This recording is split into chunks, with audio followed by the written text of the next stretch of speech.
Okay, so we're into lecture 2 of object-oriented development, and we're going to carry on looking at the concept of objects. But before we go into that, we'll just have a quick revision of object orientation before we move on to something new.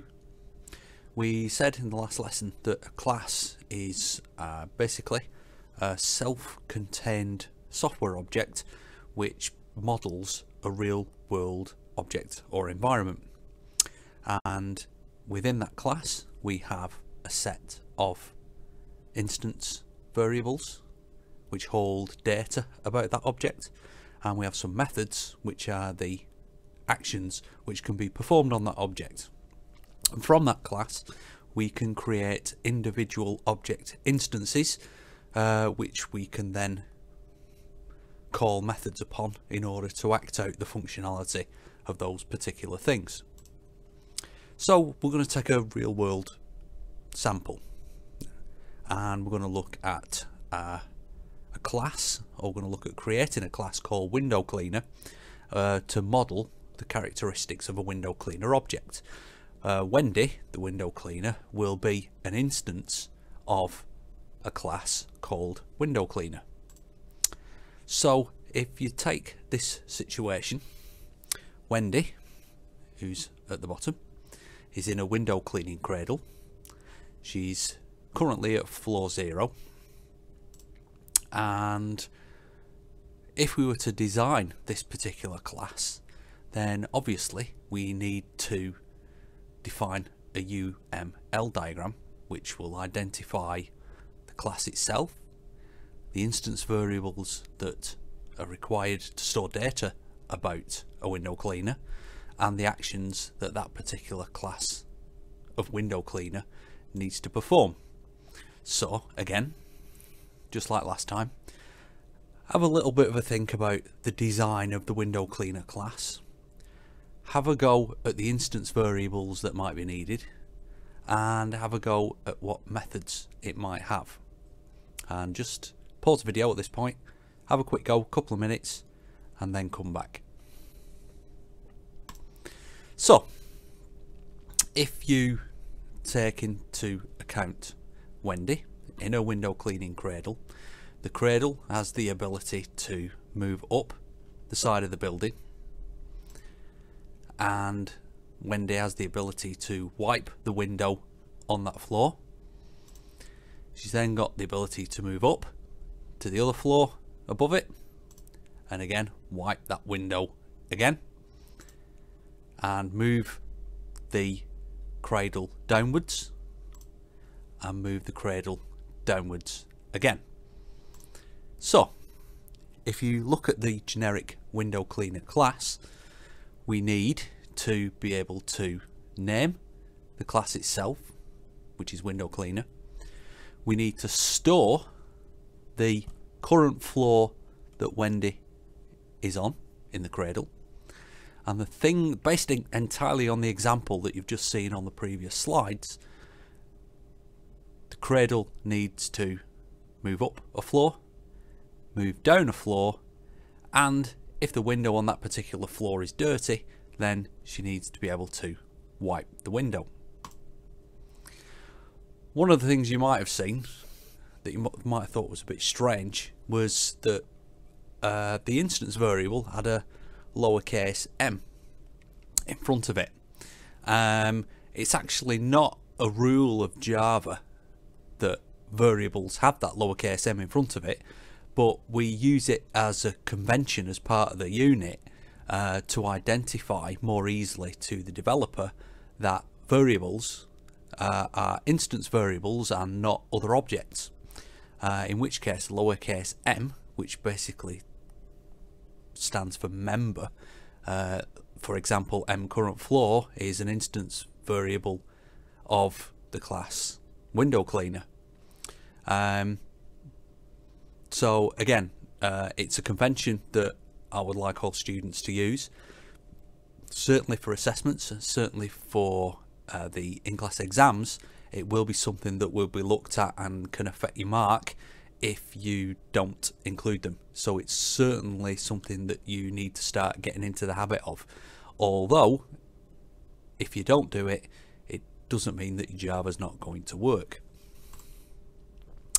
So, we look at one of the methods that belongs to the window cleaner class. It's go up with empty brackets at the end of it. Okay? All methods have at least a set of brackets after the name, and it identifies that it is actually a method. You might recall in the shapes example that the brackets had, or some of the methods had brackets, but they had information in terms of parameters put into it. Go up in this case doesn't have any parameters, but in order to identify to developers and identify to Java that it's a method, then you have to put the brackets after the method name. Bit of an history lesson. Java as a language is actually relatively new. It was developed by a company called Sun Microsystems, who don't exactly exist anymore. They've now been bought out by a company called Oracle, but it's a very extensive programming language which has the ability to allow for object-oriented development. It's highly portable, it interfaces with databases, it can connect to the internet. It's a standard language that's used in a lot of applications and hardware devices, car stereos, washing machines, and things like that. So let's have a quick demo of the window cleaner application. So I've got BlueJ already open. I've downloaded the window cleaner app files from the VLE. They will need to be extracted because they're all in zip format. You can't run Java files from within zip archives, so the first thing you need to do is extract them, and we'll just open up this particular project. Like I mentioned before, it's all self-contained in a single folder, so all you need to do is select that particular folder and it will go and open it up. So what we'll do is we'll run it through, create an instance, and then we'll look at the mechanics of it, and then we can sort of go from there. So one of the things that you will find a little bit different is that there's actually an additional class that's been attached to the window cleaner class. It's called a user class. It's actually an additional file that you are going to need to use in the future. You don't need to worry about it for this lecture, but it contains a lot of code which adds additional functionality, and you'll see some of that functionality as I work through this example. If you open up the window cleaner folder, there is a user.class file which contains all that functionality, and you can include it in other Java files. You're going to see an example of one of the elements of user.java, which is to display messages to the user, but there are other elements, including sort of allowing for input of strings, numbers and other things like that, which have all been built into it, and it's been provided to you to make your development a little bit quicker. You can just include the user class as part of your projects and call these library elements whenever you feel you need to. But that's by the by. Like I said, when we get round to including the user class as part of your own projects, we'll talk through that. But let's just have a look at how the window cleaner class works. Like last time, we've got the window cleaner class here.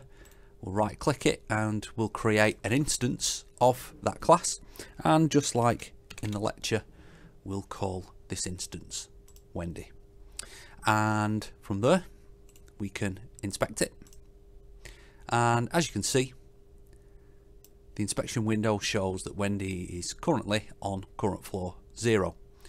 If we right click the instance, we've got some methods that we can call upon. In this particular case, if we call on go up, it moves up a floor, and at this point we will wipe the window on that floor. Now this is an example. I have to drag this across because I'm on a 2 monitor system. This is an example of some code that's been called upon from the user class. Basically it's a user.messageBox. You'll see the code for it in a minute. And basically it outputs a message, but it outputs the value of current floor to the user. I'll demonstrate this again. If I click OK, and it just wipes that window out, and then I call the go up method. We go from floor 1 to floor 2, and we wipe the window, and again it tells us that it's now wiping the window on floor 2. And we could go up, go to 3, call go down, goes to 2, go down, goes to 1, go down, goes to 0. We'll just close that down. So let's remove that instance, and now let's have a look at the code inside that class. So if we open it up in the editor, let's have a look at some of the elements. Okay, this is probably going to be your first look at a basic Java program, so we'll try and go through some of these elements one by one. First of all, the whole program is contained within the class command, and the name of the class follows on, uses curly brackets to encompass the code within it. We've declared mCurrentFloor, which is our instance variable, and then we've got our methods. We've got go up, go down, and wipe window, which match our UML diagram. The strange method that isn't part of the UML diagram, and actually doesn't have to be included as part of a UML diagram, is a method which has the same name as the class itself. A strange one, but this is what we call a constructor. Now, a constructor is like a method, but it's a special type of method whereby it has the same name as the class, which we already know, but the code inside a constructor will always run when that class is created. As you can probably see, that what I've done is when I create an instance of a window cleaner like Wendy, it automatically runs the constructor and sets the value of the current floor that she's on to 0. So if I, for example, was to create 2 window cleaners, one called Wendy, one called Julie, something like that, then they would have a constructor each, and the value of current floor would be initialized at 0 for both instances of that class. We'll go into constructors a little bit more detail later on. If we look at go up, when you run the method, sets the value of current floor, and the plus indicates add 1. So go up from floor 0, we'll change it from 0 to 1. Go down works in a similar way, and minus takes 1 away from the value of current floor. So if we're at current floor value equals 3, and then we call go down, it'll do current floor minus, that'll be equal to 2. Wipe window utilizes the code written in the user class, and one of the elements of the user class is this element called message, and we call message by saying user, which is the name of the class, dot message, and the text wiping window on floor will be displayed concatenated with, or joined up with, the value that's in mCurrentFloor. So if you're on floor 3 and you call wipe window, it will display wiping window on floor, and the value of m current floor, which at that point will be 3. Okay, we'll go into a lot more detail about those as things progress. Okay, a few more comments about some of the other elements that I might have missed out. It's a requirement that you add comments to your code. Standard method of code commenting is generally to use 2 forward slashes as an indicator of a comment. The Java compiler ignores anything in the comments anyway, but I would again recommend you get into the habit of commenting your code. It is in some of the examinable elements in the class open book tests, but it should be something that you're doing on a regular basis as you write code anyway. So you know, comment your code, comment it properly. You don't need to excessively comment, but you should be commenting where you feel a comment should be going in. Eventually you're going to get a template with appropriate comment headers in, and I think you should make a habit of using that template as often as you can. And let's just go over some of the bits that we've looked at.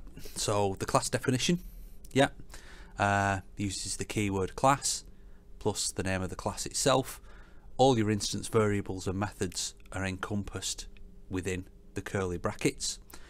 You probably noticed that you should be indenting your lines of code inside the curly brackets. You will find that BlueJ does a lot of it automatically for you, which is a good thing.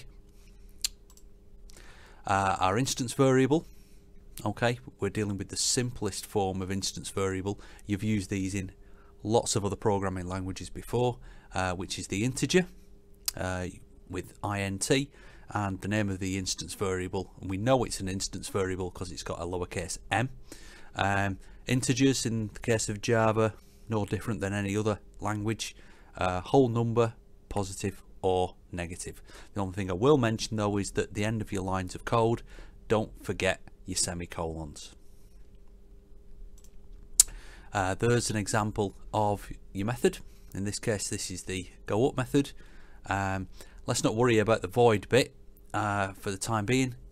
We will be changing that to something else later on, but in the case of the go up method, we have got the code within the curly brackets and the fact that we get the current value of m current floor and we add 1 to it. If you didn't notice it already, might be an opportunity now to have a quick go at, based on what you've just seen, to have a quick go at the go down method. If you pause the video, have a go at it and see if you can get it right. And here is the white window method. Okay, again, void, name of the method and the empty brackets. This code again enclosed within the curly brackets, and the user.message, which calls its functionality from the user.java file, has a string, wiping window on floor, which glues together, as it says there, or concatenates the string with the value of m current floor. And the constructor, which is probably the most difficult thing that you're going to come up with in this lesson. It's like a method, but it's a method which has the same name as the class itself. Its main function at this particular point is to set things up when you first create the object. And in this particular case, when we create an instance of a constructor, when we create an instance of a class, namely Wendy, we set the current floor equal to 0 when we create that instance. It just means that any instance of a window cleaner is initially on the bottom floor of the building. So very quickly to summarize, we've looked at examples of instance variables and methods. We've looked at our first example of the integer data type.